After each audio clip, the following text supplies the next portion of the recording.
oldest civilization of Europe, and it's the Minoan civilization, okay, which is on the island of Crete, okay? So now when you see, you wouldn't be able to understand that unless you understood that civilization was developing with the flow of the Nile, coming up out of the heart of Africa, down into Egypt. Once it gets into Egypt, it goes into the islands first, and then it goes to mainland Greece. You see what I'm saying? Now you can see how they coming. When you look at Mesopotamia, which we looked at yesterday, the oldest part of the Mesopotamian civilization was in the south, because the Africans are selling in. Ain't no development coming from from Europe. No development is coming from that direction. Everything is coming from the south. Even when you look at there you go. This is right side up. It ain't top side up. You understand? This is upside down, technically.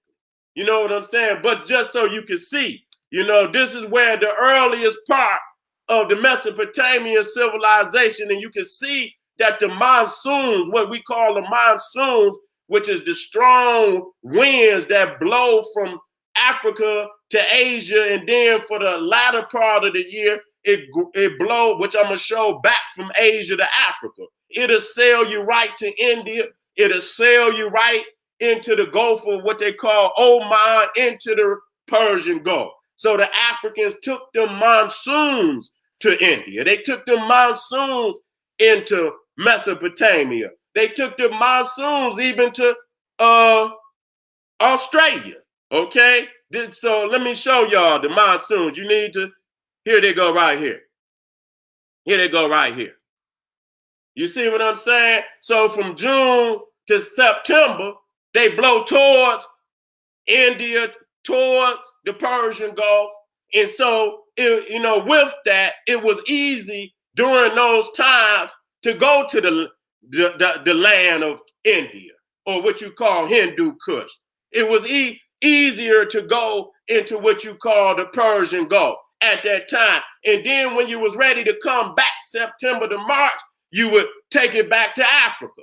So if you was, if you had commodities and you was trading, you understand what I'm saying? If you was ready to take your trade to the Persian Gulf or to Hindu Kush, the best time to do that was June through September, because them monsoon winds gonna blow your ass right on in. A lot of people by mistake got caught up in them damn winds, okay? And if you was ready, to trade with Africa, and you had large commodities, you know what I'm saying, from September to March was the best time for you to go towards Africa, okay? And so these is the trade winds that the Africans took back and forth to these land masses. Now, I'm gonna go over this again for you. You understand what I'm saying? When we looking at, matter of fact, let me go back up. Let me go back up. Let me go back up. Let me go here. To get y'all warmed up. Just to show y'all, we using common sense today. You know what I'm saying? Now, you looking to the right, you looking at Japheth, you looking at Ham, you looking at Shem, you looking at Cush, okay? Now, Japheth, Ham, and Shem are the three sons of Noah, and the earth was supposedly populated by them, after the flood.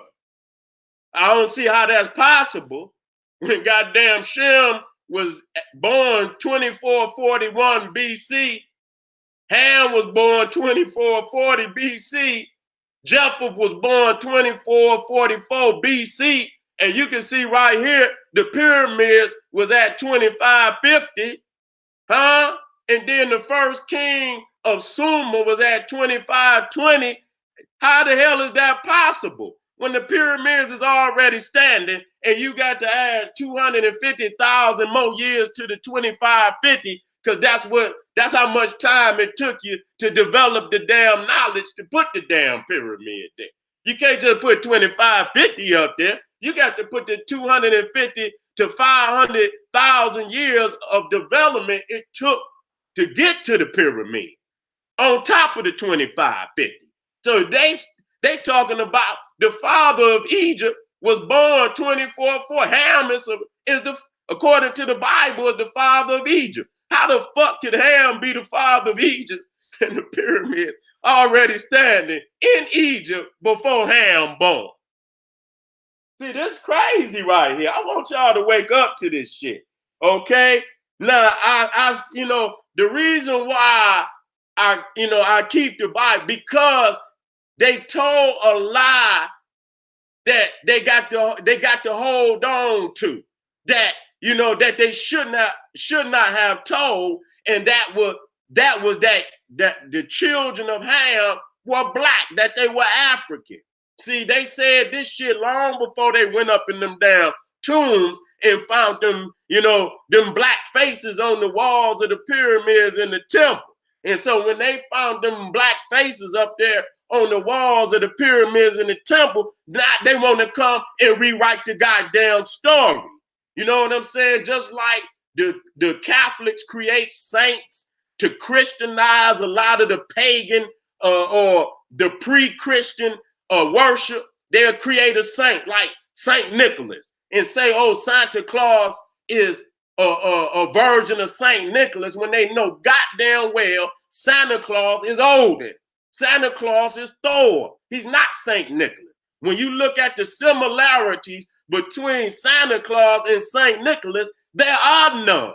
But when you look at the similarities between Odin and Santa Claus, you will see it's endless. Okay, so they'll create a lie. They'll create a figure. You understand? To Christianize and throw you off. These are created creatures to control the narrative of Africa. That's all they have. They never existed. But the one thing that is clear is that they knew that Egypt was a black nation. But if you go off into the university, they'll lie and tell you that Egypt was a white nation. Okay? They'll tell you that the descendants of Egypt came from Europe. Okay? But in the Bible, it's clear that Egypt was the brother of Ethiopia. That Canaan, which is Israel before it, was brothers of Ethiopia. That what you call Arabia was ruled by Ethiopians. There was no Arab in the land. Okay? That all that land was ruled by Ethiopian Kushites. Okay? We got to make this shit clear. Okay? Let me touch some things. I'm gonna be quick with it.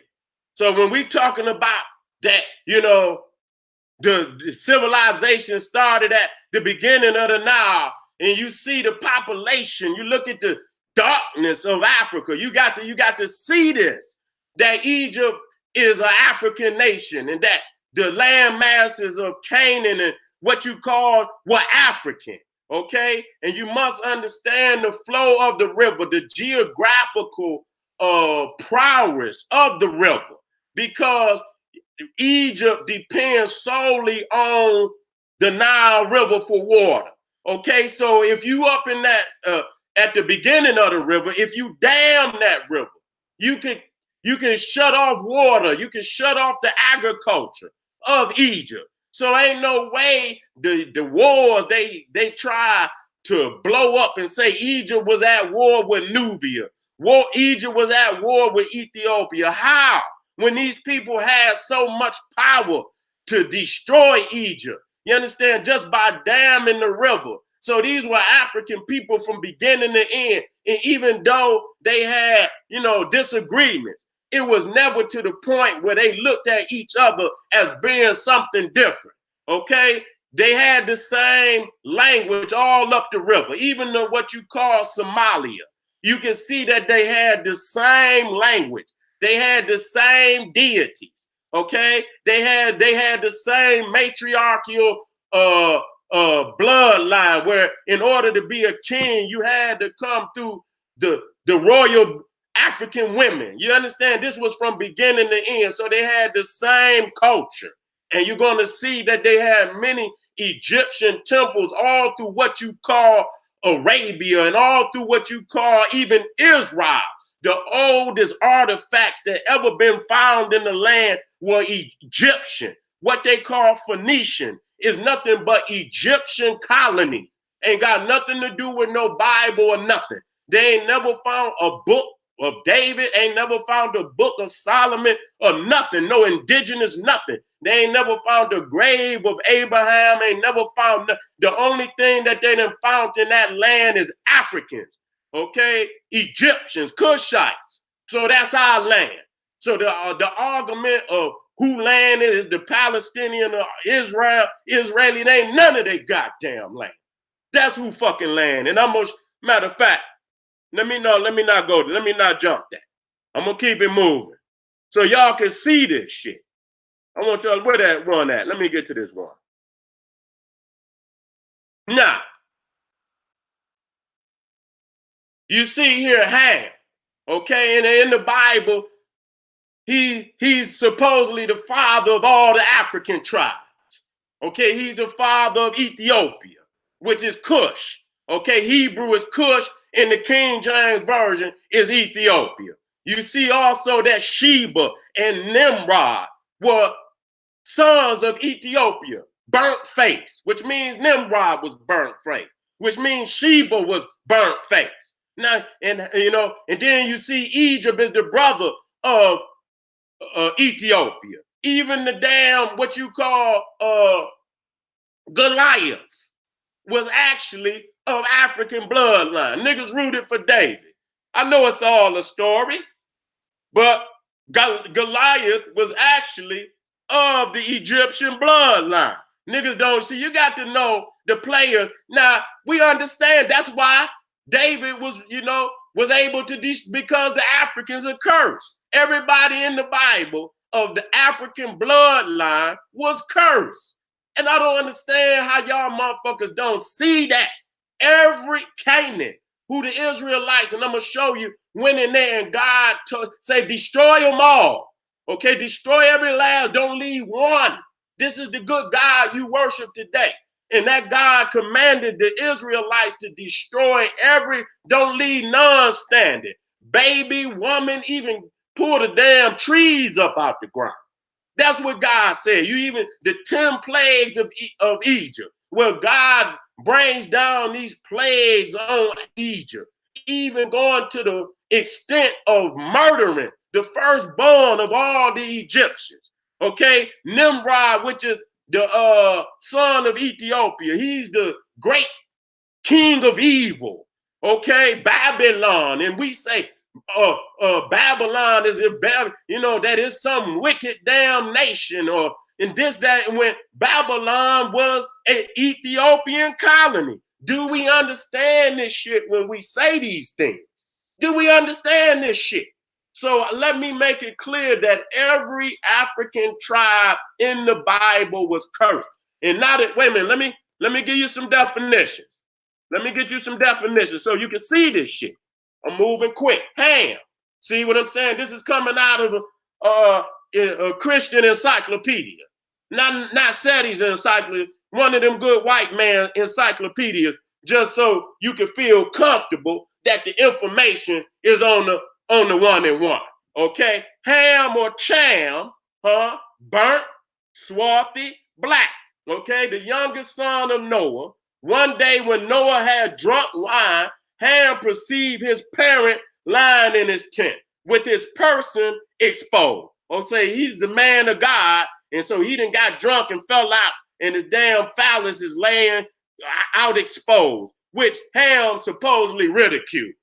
Noah, when he awoke, was informed of his sin and said, "Cursed be Canaan." So it was a sin for him to ridicule Noah because he drunk and goddamn fell out butt naked, but it wasn't no goddamn sin for Noah, who's supposedly a man of God, to be drunk and falling out that goddamn way. You understand what I'm saying? So it wasn't no sin but it was a sin for his son to laugh at. And he didn't curse Ham personally. He said, "Cursed be Canaan. A servant of servant shall he be to his brother." He didn't even know he was going to have no damn son named Canaan. Okay, he didn't even know he was going to have no damn son named Canaan.